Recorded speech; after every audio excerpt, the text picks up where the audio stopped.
We're back.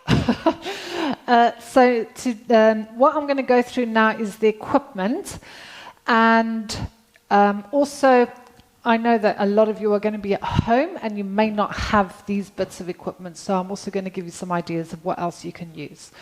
So one of my favorite pieces of equipment, and if you are really going to get into yoga or yin yoga, I really do think it is worth investing in. You can see the shape of that bolster. So you get round ones as well, but this kind of shape, I really do think it is worth investing in one of these bolsters, because you can do so much with them and they're just really nice and comfortable. But if you haven't got bolsters, cushions, you've got loads of cushions, pillows that you have off your bed or cushions that you've got on your couch, anything like that will do the trick as well. So you don't need to have a specific bolster. It's just something that's padded and that's lifted a little bit off the ground. I really like to actually sit on these, so I'll do that. Another thing you might be you might want to use is a strap. And you can use a belt, you can use a towel. Again, these aren't very expensive. They might be like £4 or £5. You can actually buy these little sets where you get like, 2 blocks and a belt for like £10 or something. Facebook Marketplace, have a look on there. They're often selling stuff. So ideally something that you can loop, but if you can't, then don't worry. A big towel will do the trick as well. So just something like that. I feel like an air hostess now. And then a couple of blocks. So ideally you want the thicker blocks, or if you haven't got blocks, books will do the same. Cans of baked beans might do the same, because what we often use these for is to just pop under the thigh, something like that, and it just helps the muscles in the hip joint to relax a little bit. So you might even have them like that. So a couple of blocks. Sometimes the ladies in my class, if they're really stiff or maybe there's a knee problem, they might even have 2 blocks to help support that joint. But like I said, they're not very dear. On like Facebook Marketplace, people buy them and they sell them off of like £5 or something. So that is worth investing in again. Like I said, do the videos, see how you get on, and if you fall madly in love with it, then go and invest in some of these, because it does make your practice a lot more enjoyable and easier.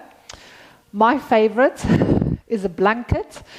You don't want to be cold during your yin practice, otherwise you're shivering, you're uncomfortable, you can't relax. And if you're anything like me, if I'm cold, my brain just doesn't function. So a little blanket. Again, a blanket can be used instead of a bolster, so maybe to prop under your back or under your knees or something, so that's always handy to have. And then I also have a smaller block.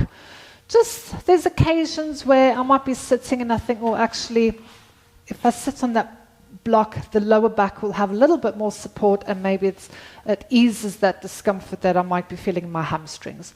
So I do like to have a smaller block as well. So these ones tend to be used more in Pilates, but I will use these in the yin practice as well. So those are the pieces of equipment that that we'll be using in our yin practice. So just to recap again, a bolster, you can use cushions, you can use a blanket, you can use pillows off of your bed or your couch. For a strap, you can use a belt or a towel, and then books can replace blocks. So when I mentioned the can of baked beans, if you just stand the can of baked beans up and you can lean your knee on there, you might just need a little blanket or pillow to soften it a bit. Yeah.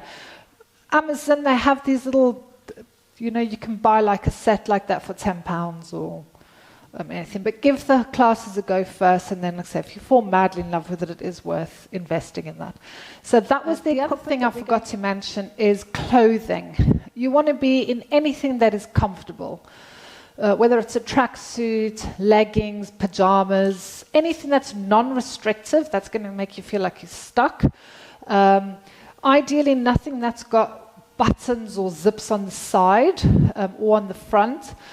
Just like a t-shirt, anything. For a yin practice, you really want to be as comfortable as you can be. So I tend to wear quite baggy clothes when I'm doing a yin practice. You know, if you find you get cold feet, wear socks. We're not standing on any, you won't be doing any movement on the floor, so you're not going to slip. So that was your clothing for the... So that was the equipment that we're going to be using for every yin yoga class. So when you start your sessions, make sure you have them to hand. And then a mat or a floor? I forgot that one. Or even your bed. So I'll see you in the next video. Bye.